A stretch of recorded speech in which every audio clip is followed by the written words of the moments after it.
ബുദ്ധിമുട്ടില്ലെങ്കിൽ ഇവനെ ഒന്ന് സഹായിക്കാവോ?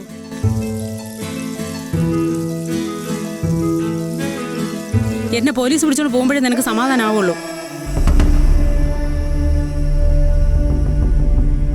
എന്റെ പാർട്ടി പോലെ തന്നെ ഞാനും പെശക. ഇത്രയും പെട്ടെന്ന് ഹോസ്പിറ്റലിൽ എത്തിക്കുക.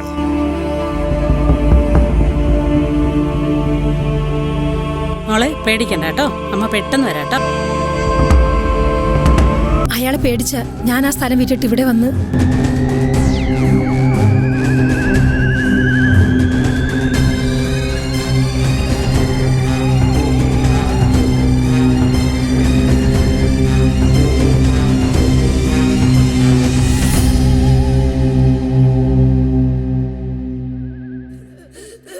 ഏതവനാണ് എന്റെ വീട്ടിൽ കയറേണ്ടത്?